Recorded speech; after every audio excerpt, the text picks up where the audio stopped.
Hi, my name is Scott Clendaniel with United Benefit Partners, and today I'm going to share with you what I consider to be my greatest success story of my career. This is a company with about 1,000 employees that I helped to save $157,000, but that's not the reason that I consider it to be one of my greatest success stories. It's what the presentation resulted in, and I'm going to share that at the end. I'm very proud of that part. Okay, so this company, I'm going to share the exact presentation that I gave to this company. The presentation that I gave, almost identical to this. So the very first thing I did was I drew out a map of the United States. I had a sheet in the presentation of a map in the United States, and I had their locations pinpointed. So they had 3 locations in New Jersey. They had a location outside of Philadelphia. They had a location in Ohio, and then 2 locations in Virginia, with a couple people in Florida and California. Okay, so the way the company was set up was they had different insurances in just about every location. So when I look at that, when I'm strategizing, leverage is huge, right, in the health insurance business. And a lot of people miss what that means. Leverage is key. When I was a director of medical underwriting, I had multiple levels of rates that I could come out with. So I had, the highest level for what I considered to be a high risk of potential losses, and then I had my lowest level, where I could go down to in order to get the business. So leverage is key, and how much information I have is going to determine what kind of rate I can give. So when I'm out on this side of the table now as a consultant, I use that same philosophy when I go to and I speak with underwriters. Is I'm taking as much information as I can and I'm giving it to the underwriter so that they can make the most aggressive decision they can in order to get this business. I want them to want this business. So in this situation, what I did was there was multiple locations, multiple insurance policies, different insurance in every location. So my presentation was this. I wanted to take and I wanted to consolidate as much as I could. I wanted to eliminate risk, I wanted to create buying power, and I wanted to save this company a ton of money and set them up for years to go, right? So in this situation, and back when this happened, when I wrote this group, coverage was very regional, meaning there wasn't the national Aetna plan, and there wasn't the United Healthcare national Aetna plan. So it wasn't the national networks that we see today. Blue Cross had just come out with their Blue Card.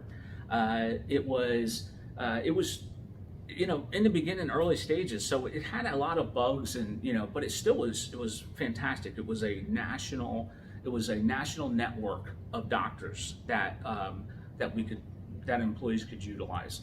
So that opened up to consolidate a lot of the areas. So I used the Blue Cross program in several states to get this to figure this out.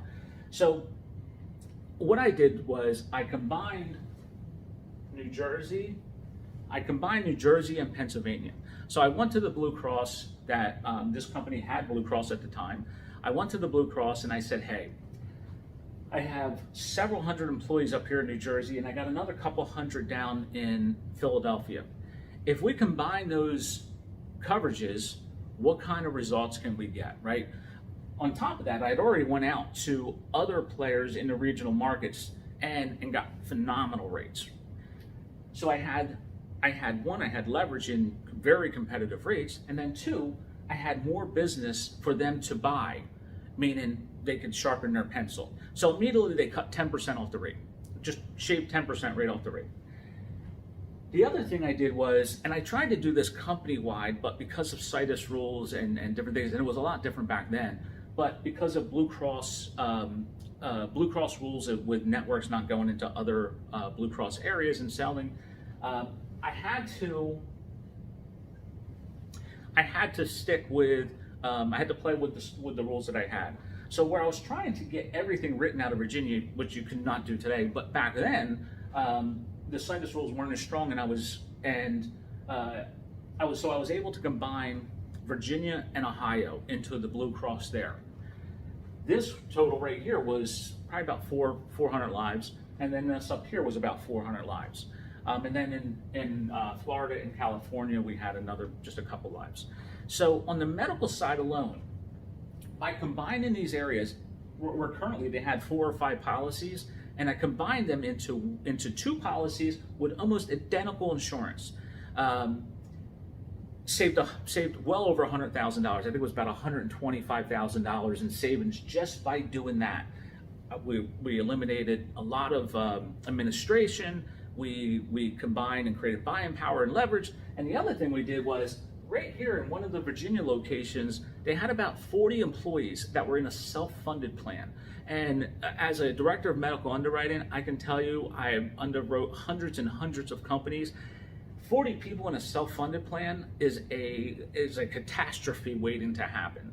I've seen companies almost go under because they couldn't fund the claims of $1 million claim. So these are things. Self-funded is an excellent tool, but it's got to be used in the right situations, and this was not being used in the right instance. So right away, that was one of the things I was going to fix. No matter what we did, I was going to combine that with the other location or do something else. But definitely getting rid of that piece of the pie. So by combining these two areas, again, $125,000 savings, better benefits, better costs, because these areas got much better benefits than they had before. And again, reduced administration. I combined Florida and California into the New Jersey Blue Cross, and it went phenomenally well. On the other coverages, on the ancillary coverages, the life, the long-term disability, the short-term disability, because this company had so many different insurance policies, some locations didn't even have coverage for those lines of coverage. So what I did was, now on those coverages you can go national. Back then you could go national with all the different carriers, Principal, Prudential, Sun Life, everything. So that's exactly what I did. So they had multiple policies with multiple bills and multiple locations, and some people had coverage, some didn't. So by combining all of the coverages, all of the employees, almost 1,000 employees under one policy, what I was able to do was create tremendous buying power and leverage for those coverages. So I'll give you a quick, on the long-term disability alone, we were able to give everybody coverage in the entire company when some of them didn't even have it, and still save the company 60%. We cut the bill by 60% simply by bringing everybody together. That should tell you the power of leverage. And again, we had a few hundred people that didn't even have coverage. On the life insurance was a 50% reduction, and on the short-term disability was I think it was a 42% reduction on the short-term disability. And a lot of areas didn't have short-term disability coverage. So those lines alone were over $25,000. They were over $25,000 in savings on just those ancillary lines alone, and I increased coverage and reduced it to one bill. So this was a huge, and I had people fighting over this coverage. People wanted this coverage. The discounts and rates that on these lines was crazy. The leverage and the leverage was huge there. All right, and again, one bill for the whole company. Okay, so that was my first page of my presentation.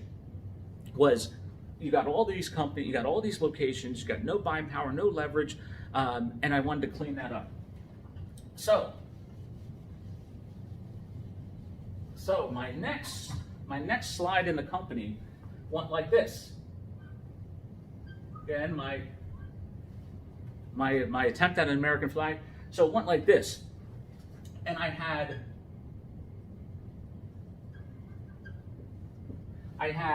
the logo of the company right in the middle. One company. That was my vision. One company, one benefits program for the entire company, right? A unified company with tremendous buying power and leverage that we could go out and for years to come, combat increases. Where before they just accepted them. My Blue Cross rep said, we'll go in, we used to go in with 10% rate increases and they never questioned it, right? Now, we had that wasn't happening anymore, right? We had the leverage to combat those increases, right? Those increases can go to other companies. They weren't going to go to us. Okay. So this was my second slide. It's basically their logo in the middle of the map, one company. The total savings for this company was $157,000 for 1 year. Now, this company, had I been their broker 5 years before that, they would have saved this every year, right? So I always tell people, I try to put people in a position where they can reduce cost or keep their costs low for years. Like I have a company with about a dozen employees down in Mount Holly that the 1 year we saved them $80,000. Well, this is just a couple years ago. Well, they saved that because we got them in the right place and the right policies. They've saved that $80,000, for the last couple of years. They're close to $200,000. By the end of this year, they'll be, over $200,000 in saved for a dozen group over a 3-year period from what they were paying 3 years ago, right? So these are the things that I look at and I try to set companies up for when we look at them. Okay, so $157,000 in savings. The CEO, which was a brand new CEO, he was the CFO for Rohm Haas before coming to this company. He loved this idea so much that he wanted to play this out. So this is where we get into why I consider it my biggest success story.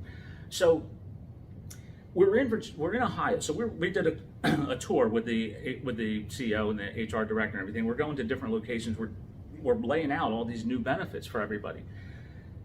We're in Ohio. We're walking around the plant. There was a couple hundred employees in Ohio, and the meetings went incredibly well. I mean, people were laughing, they were cheering. It was very well received, the whole process, right?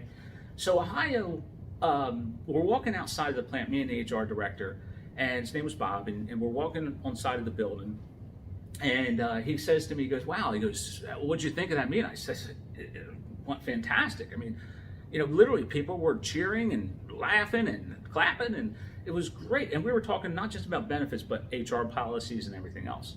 And that's where the point we're getting to. So the company took this one company philosophy from my presentation, and they extended it to everything: raises, pay, time off, vacation. So Bob had said to me, he said, the reason they were clapping was because of you. And I said, well, what do you mean? He said, all these new policies, all these HR policies were because of your presentation. Joe saw this presentation, the CEO, and he wanted it for everybody. He wanted to take it, countrywide. And why that meant so much to me is, I grew up very blue collar. Everybody, my whole family worked at the local factory and down in southern New Jersey. And that for these people to be so happy that they got more vacation time and they got a schedule for raises, and they got to increase, they had a strategy to become supervisors and the whole process. But the vacation time and the time off was a big winner for everybody. I think that's what they were happy about. I don't think they were, the benefits was a bonus, but it was the HR policies that really made a difference, that really excited this company.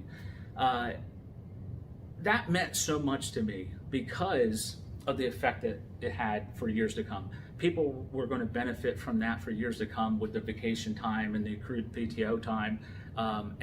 So that's why I call it my big success story, that this vision I had for the benefits ended up becoming a vision for the company in their other policies. So for that, I'll always I'm always happy about what I do, and because of the effect they had on this one company.